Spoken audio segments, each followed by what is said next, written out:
नमस्कार, आप सभी का स्वागत है रास कला मंच की प्रस्तुति 12वें चलो थिएटर में। और मैं हूं विभोर जैन, रास कला मंच से। आज हमारे साथ बातचीत के लिए जुड़ी हैं रास कला मंच की सबसे एक्सपीरियंस्ड रंगकर्मी।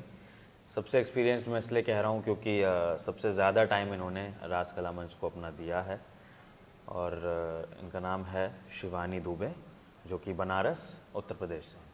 नमस्कार शिवानी जी। नमस्कार विभोर जी। बहुत बहुत स्वागत आपका इस बातचीत के सिलसिले में। और मैं चाहूँगा कि आप दर्शकों को बताएं अपने बारे में और आपका जो रास कला मंच के साथ एक्सपीरियंस रहा है, रिलेशन रहा है, उसके बारे में थोड़ा सा दर्शकों को बताएं। मेरा नाम शिवानी दुबे है और मैं बनारस उत्तर प्रदेश से हूँ। रास कला मंच से जुड़े मुझे 3 साल हो गए हैं। 3 साल ज़्यादा बोल दिया, 2.5 साल। और बहुत अच्छा एक्सपीरियंस है यहाँ पर। शिवानी जी, चलो थिएटर का 7वां दिन, अंतिम दिन है आज। और काफ़ी जो है शेड्यूल ऐसा रहा है कि टाइम नहीं मिल रहा चीज़ों को लेके। हर जगह भागना है, बहुत काम करने हैं, अपने नाटकों को भी संभालना है, दूसरी जो टीम आ रही है उनको भी मैनेज करना है। तो ये जो भाग दौड़ भरा एक्सपीरियंस रहा ये 12वां चलो थिएटर का, तो ये कैसा रहा आपका? बहुत अच्छा रहा।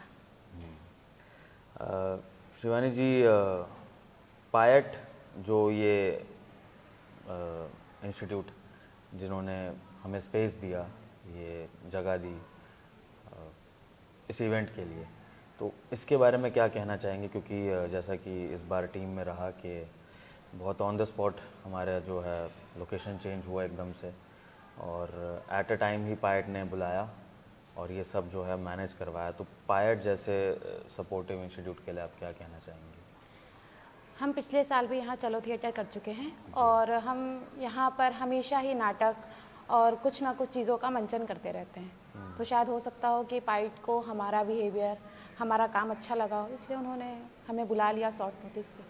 जी, मेरा हमेशा से ये एक क्वेश्चन रहता है कि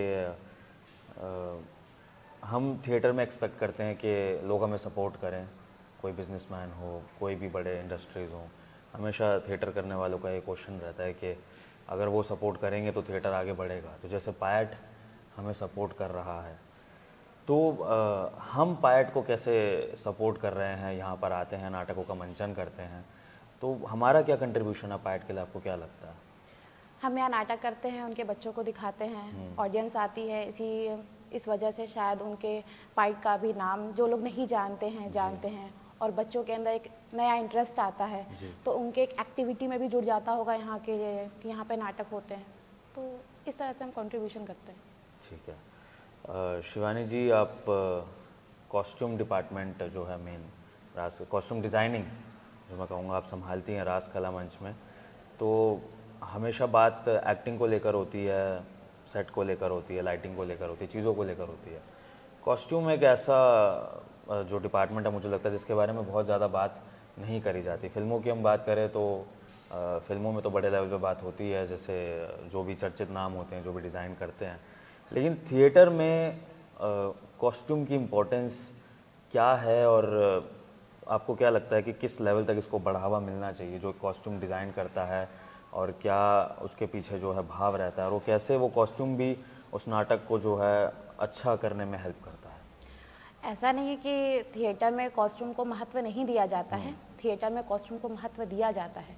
डिपेंड ये करता है कि कहाँ नहीं दिया जाता है।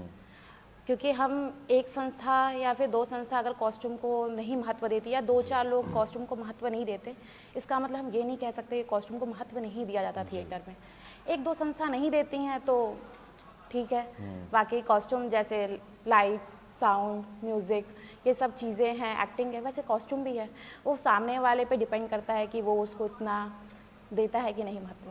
जी, तो शिवानी जी, जैसे रास कला मंच एक एक्टिंग रेपेटरी है, मतलब एक्टिंग के लिए यहाँ पर लोग आते हैं, स्टेज से जुड़े कार्यों के लिए आते हैं, जिसमें बेसिकली एक्टिंग ही होती है। जो भी टीम आती है वो एक्टिंग के लिए ही आती है बेसिकली। तो आप जब यहाँ ज्वाइन हुए तो आपका क्या मोटिव रहा था? क्या एक्टिंग ही रहा था, या फिर आप जो है अपने कॉस्ट्यूम डिपार्टमेंट को, जो यहाँ पर जो है इस एक्सपीरियंस लेना चाहते थे कॉस्ट्यूम डिपार्टमेंट का, मतलब यहाँ से काम करके, क्या आपका रीज़न था ज्वाइन करने का? इस बात पे डिस्कशन करेंगे तो लंबा हो जाएगा, तो इस क्वेश्चन को यहीं छोड़ छोटे देते में हैं। मतलब कि, तो मैं ये इसी क्वेश्चन से चलिए मैं ये पूछ लेता हूँ छोटे में कि एक्टिंग की तरफ आपका रुझान कितना है, क्योंकि वैसे तो इस बार आप कोई नाटक में ऑन स्टेज नहीं हैं, लेकिन अदरवाइज मैं पूछूं तो एक्टिंग की तरफ आपका क्या रुझान है, क्या आपका मानना है? नॉर्मल सी बात है, थिएटर है तो थिएटर में लोग एक्टिंग की तरफ ज़्यादा ही वो जी, होते हैं जी। फोकस। और बस ये है कि शायद मुझे लगता है कि कभी कभी लोगों के सामने सच्चाई बोलना भी गलत है, सच बोलना भी गलत है। तो हर जगह हर इंसान के सामने सच नहीं बोलना चाहिए। जी। शिवानी जी, जैसा कि राज कला मंच का प्रोसीजर है कि हर सेशन में टीम नई आती है, बदलती है, और डिफरेंट स्टेट से आर्टिस्ट आते हैं, तो जाहिर सी बात है कि जब डिफरेंट कल्चर से लोग आते हैं, फिर उनको मैनेज करना, फिर उनके साथ ही रहना, क्योंकि हॉस्टल में आप भी रहते हैं, वो लोग भी रहते हैं, और फिर प्रोडक्शन को खड़ा करना, अगर वो रिपीट प्रोडक्शन भी होता है कोई, तो भी उसको नए सिरे से शुरू करना पड़ता है। तो ये जो एक्सपीरियंस है, ये कितना जो है आपके लिए, आपको लगता है मतलब मुश्किल रहता है, या फिर आपको लगता है कि नहीं मैनेज हो जाता है और अब आदत हो गई, या फिर अभी भी लगता है आपको कि ये थोड़ा सा है मुश्किल इस तरह मैनेज करना? आपने अपने सवालों में ही मेरा जवाब दे दिया कि हाँ, बस कि मैनेज कर लेंगे, मैनेज अच्छा। हो जाएगा। ओके। तो जो ये थीम है राज कला मंच की कि डिफरेंट स्टेट से आर्टिस्ट को बुलाना और उनके साथ फिर नाटकों का मंचन करना हरियाणवी लैंग्वेज में, जो कि जाहिर सी बात है बाहर से आए लोगों के लिए काफ़ी मुश्किल होता है प्रेजेंट करना, ऐसे लैंग्वेज को सीखना, फिर उसमें जो है नाटक करना।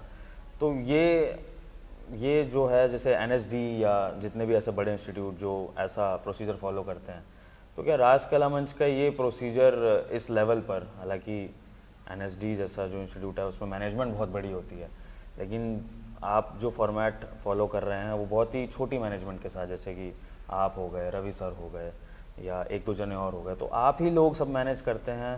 तो ये कितना आपको लगता है कि मतलब छोटे स्तर पर ये चीज़ कितनी लाभदायक है, या फिर कितनी सफल है बिना बड़ी मैनेजमेंट के? बस चीज़ें हो जाती हैं मैनेज, छोटे लेवल हो चाहे बड़े लेवल हो। कुछ चीज़ें कभी अच्छा करने की बजाय बहुत गलत भी हो जाता है, तो बस ऐसे कह सकते हैं कि बस चीज़ें मैनेज हो जाती हैं। मैनेज हो जाती हैं। जी। शिवानी जी, आपके आगे के क्या प्लान्स हैं? हालांकि 3 साल तो आपको राज कला मंच में हो गए हैं, और अभी आगे आपका क्या प्लान है? मतलब अपने कॉस्ट्यूम की विधा में ही आपको आगे जाना है, या फिर फर्दर कोई आपके और प्लान्स हैं एक्टिंग को लेके या किसी और चीज़ को लेके? एक बार सच बोला था तो बहुत भारी पड़ गया था, तो कोशिश कर रही हूँ कि अभी सच ना बोलूँ। अच्छा, ये आप राज रखना चाहते हाँ हैं, जी। टाइम के साथ आप दिखाएंगे? बिल्कुल। जी, चलिए, अच्छी बात है। और शिवानी जी, अंत में मैं यही पूछना चाहूँगा कि सालों से ये चलो थिएटर होता आ रहा है, और आपका ये शायद दूसरा चलो थिएटर है, राइट? तो क्या आपको लगता है कि ये चलो थिएटर जो इस बार हो रहा है, ये कितना डिफरेंट है पिछले चलो थिएटर जो भी हुए, या फिर ये कुछ वैसा ही है? क्या आपको लगता है कुछ ऐसा? हर बार अगर एक काम को बार बार करो फिर भी उसमें थोड़े डिफरेंस आ जाते हैं, तो मैं ऐसा तो नहीं कह सकती जैसे पिछली बार हुआ तो उससे अच्छा है कि खराब। पिछली बार भी अच्छा हुआ था, इस बार उससे अच्छा हुआ है, उससे अच्छा और आगे जो होगा इससे भी अच्छा होगा। जी। चलिए, बहुत अच्छा लगा आपसे बातचीत करके, और मैं चाहूँगा कि जो भी आपके प्लान्स हैं आगे, वो उस पर आप खरे उतरें, और ये जिस तरह से हमारे इस चलो थिएटर का आगाज़ हुआ, जितनी अच्छी तरह से उतनी अच्छी तरह से इसका अंजाम हो, और सभी के लिए एक अच्छा एक्सपीरियंस साबित हो। बहुत बहुत शुक्रिया इस बातचीत में जुड़ने के लिए। नमस्कार। नमस्कार। धन्यवाद आप सभी का हमारे साथ जुड़ने के लिए, और थिएटर से जुड़े एक्सक्लूसिव कंटेंट के लिए बने रहिए राज कला मंच पर।